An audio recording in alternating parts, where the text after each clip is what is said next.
Assalamualaikum warahmatullahi wabarakatuh. Halo semuanya, balik lagi sama ibu. Oke, sebelum materi dimulai, untuk ketua kelas boleh pimpin doa terlebih dahulu. Oke, apakah semuanya hadir? Ada yang tidak hadir? Oke, alhamdulillah hadir semuanya. Nah, pemateri kita adalah pembelajaran IPS. Ada yang tahu nggak ya materi kita hari ini akan belajar apa? Sebelum kalian menebak-nebak, ibu ingin kalian rapih terlebih dahulu. Mungkin meja sebelah sini agak geser lagi sedikit, sebelah sini juga agak geser sedikit. Selanjutnya, jika kalian kurang nyaman nih, meja kalian kayak sumpek banget, boleh dirapi-rapihin dulu ya. Kayak bukunya dipinggirin dulu, atau buku-buku yang tidak penting boleh dimasukkan dulu ke dalam tas kalian masing-masing ya. Nah, kalaupun di kolong-kolong meja kalian ada sampah-sampah, mungkin boleh diambilin dulu, ibu kasih waktu. Oke, buang kertas sampah ada di depan ya, karena sudah kondusif, sudah bisa belajar dengan tenang. Oke, baik, kita akan belajar yaitu sudah kondusif semua. Oke, kita akan belajar jenis-jenis pekerjaan sesuai keadaan alam. Nah, ada yang tahu nggak ya maksudnya dari jenis-jenis keadaan alam itu apa? Ya, benar kata Aul. Ini tuh seperti mencakup dari iklimnya, dari alamnya, dari tanahnya juga, bisa dari sumber daya alamnya. Nah, kita akan masuk nih beberapa bahasan yang akan kita bahas sekarang. Nah, contohnya itu pertama ada daerah pantai. Nah, selanjutnya ada daerah pegunungan dan daerah dataran rendah. Nah, kita akan mulai pembelajarannya. Nah, ada yang tahu nggak ya, daerah pantai itu mata pencarian orang-orang di daerah pesisir pantai itu apa ya? Oke, betul sekali. Ada nelayan, ada petani garam, dan juga budidaya ikan, dan juga ada pariwisata. Nah, nelayan tuh ngapain aja sih? Ya, betul sekali, tolong kondusif ya anak-anak. Kita akan belajar. Boleh duduk kembali di bangkunya masing-masing. Oke, sudah kondusif, betul sekali kan teman-teman semuanya. Nah, nelayan itu masyarakat pesisir umumnya berprofesi sebagai nelayan. Nah, apa aja sih yang biasa ditangkap oleh nelayan tuh? Betul, ada ikan, ada cumi, ada udang, ada lobster. Siapa yang suka lobster? Ya, oke, kondusif, duduk lagi ya teman-teman. Nah, selanjutnya ada petani garam. Ada tahu nggak ya petani garam itu seperti apa? Betul sekali, petani garam itu memanfaatkan air laut untuk menghasilkan garam. Nah, melalui proses penguapan. Nah, selanjutnya ada pembudidayaan ikan. Nah, setelah ikan ditangkap oleh nelayan, banyak juga nih yang membudidayakan ikan, bisa di keramba ataupun juga di tambak ikan. Nah, selanjutnya ada pariwisata. Kenapa pariwisata juga masuk dalam daerah pantai? Nah, potensi keindahan pantai, kan pantai bagus-bagus ya, ada pantai yang pasirnya warna pink, ada yang pantainya laut airnya ada beda warna ya kan. Nah, di sini juga jadi sering kali dikembangkan menjadi destinasi wisata.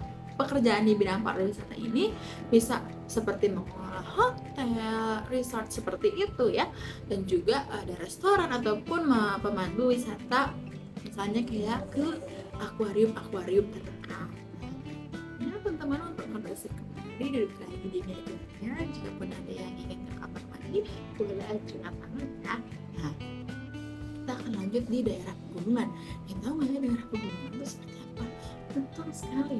Nih, di dalam daerah pegunungan itu ada petani, ada pemandu wisata juga. Masuk juga pemandu wisata loh guys. Nah, selanjutnya ada pengrajin. Nah, petaninya kan apa? Tadi kan kalau daerah pantai kan petani garam. Nah, kalau ini kenapa? Petani apa coba?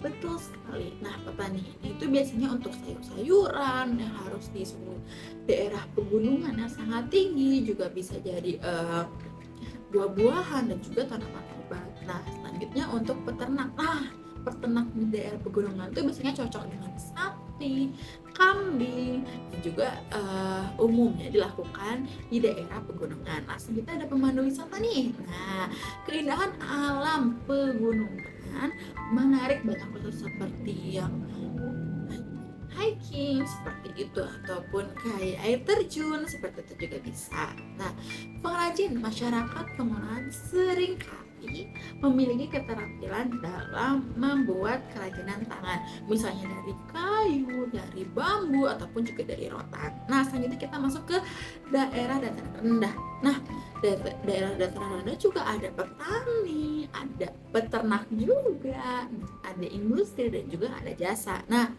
di dataran rendah ini, pertanian menjadi mata pencaharian yang paling utama, seperti ada padi, ada jagung, ada kedelai, dan juga masih banyak lainnya. Nah, peternak di dataran rendah ini juga cocok untuk pemeliharaan unggas dan juga hewan ternak lainnya. Nah, di bagian industri, daerah dataran rendah ini seringkali menjadi pusat industri karena aksesibilitasnya yang begitu mudah dan akses dan juga transportasinya juga sangat mudah ya kalau di dataran rendah. Nah, jasa. Nah, seringkali dengan perkembangan zaman yang sekarang, sektor jasa seperti perdagangan, transportasi, perbankan juga berkembang pesat nih di dataran rendah karena juga seperti yang Ibu bilang tadi ya sangat mudah gitu untuk aksesnya.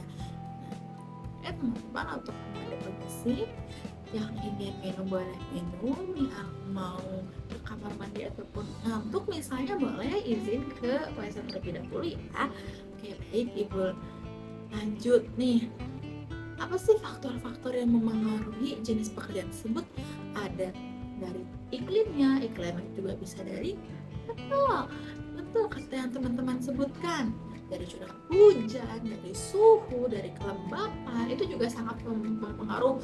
Dari misal kalau kita mau berternak pun kita juga harus mengikuti sesuai suhu dan iklim tersebut. Nah, ada tanahnya, jenis tanah juga harus cocok nih. Kita mau nanam apa, masa kita harus di daerah apa, itu kan tidak akan sesuai dan tidak akan cocok dan tanaman tersebut tidak akan berkembang seperti itu. Nah, selanjutnya, apakah ada yang ingin ditanyakan? Tidak ada? Apakah teman-teman yang dari WhatsApp sudah balik? Oke, sedikit semangat kembali ya. Apakah ada pertanyaan dari pematerian kita hari ini? Tidak ada? Baik, di sini Ibu akan langsung simpulkan saja ya pematerian kita hari ini.